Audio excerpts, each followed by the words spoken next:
Bismillah ar-Rahman ar-Rahim. Assalamu alaikum wa rahmatullahi wa barakatuhu. Welcome to another session of this course on Islamic inheritance law, in which we shall be looking at the rules of priority that operate amongst the residuary heirs. In determining the closest male relative who will inherit as a residuary heir, there are three rules that we follow according to Sharia, sometimes referred to as the Al-Jabri rule. The first rule is the rule of class. This means that the descendants, that is to say the sons, grandsons through sons, great-grandsons through sons, and so on, take priority over ascendants, meaning the paternal father and paternal grandfather, and these ascendants in turn take priority over collaterals, that is to say the brothers, the paternal uncles, and nephews through the male line. So the inheritance flows from closest to more distant relatives based on these classes. The second rule is the rule of degree. Within a class of residuaries determined by the first rule, we apply this second rule, the rule of degree. The residuary who is nearer in relationship to the deceased will exclude all others who are more remote. For example, a son would exclude all grandsons because he is closer in degree to the deceased. The third rule is the rule of strength of blood tie. Amongst the collaterals, those of full blood, sharing both parents with the deceased, take precedence over those of half-blood, who share only the father. So a full brother takes precedence over a consanguine brother. This slide shows how the application of the first rule, rule of class, divides the residuaries into four different classes. Class 1 consists of the descendants of the deceased, the son's son, and so on.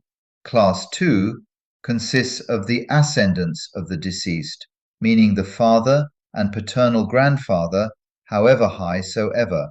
Class 3 consists of the descendants of the father, meaning the full brother, the consanguine brother, and their sons. Class 4 consists of the descendants of the paternal grandfather. These are the full paternal uncle and consanguine paternal uncle and their sons. Let's look at a few examples to see how the rule of class operates amongst the residuary heirs. In the first example, the potential heirs are the mother, a son, the father, a full brother, and paternal uncle.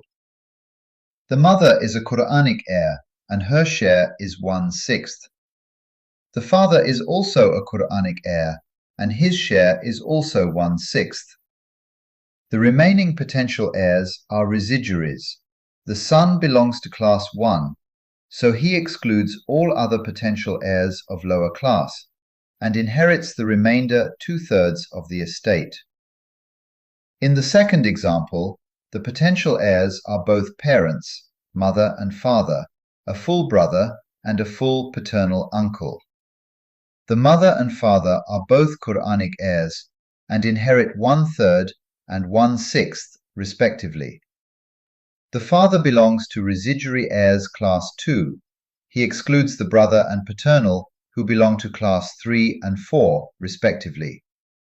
So the father inherits the residue as well, giving him a total share of 2/3. In the third example, the potential heirs are the mother, a full brother, and a full paternal uncle. The mother inherits 1/3 share as a Quranic heir. The full brother belongs to residuary heirs class 3, excluding the paternal uncle, who belongs to class 4. The full brother, as closest residuary, inherits the residual 2/3 share. In the third example, the potential heirs are the mother and a full paternal uncle.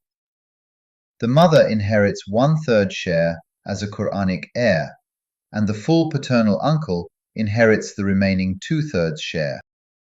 This slide shows the residuary heirs on a family tree diagram to show how the second rule of degree operates within each of the four classes of residuaries. The son will exclude all remote grandsons.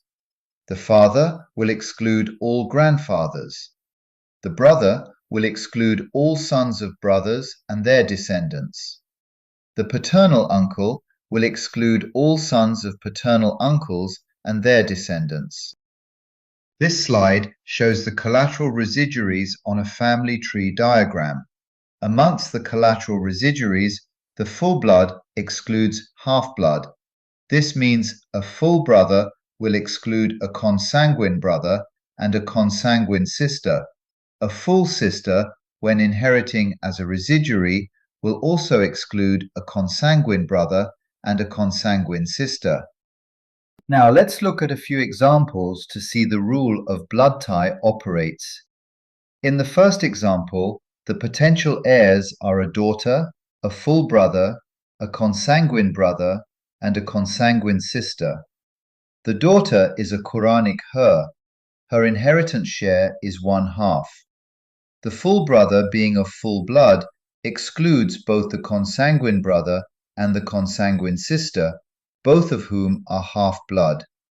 The full brother inherits the residue of 1/2, being the closest male relative. In the second example, on the right-hand side, the potential heirs are a daughter, a full sister, a consanguine brother, and a consanguine sister. The daughter is a Quranic heir. Her inheritance share is 1/2. The full sister, in the presence of a daughter, inherits as a residuary. The full sister, being of full blood, excludes both the consanguine brother and the consanguine sister, both of whom are half-blood. The full sister inherits the residue of 1/2.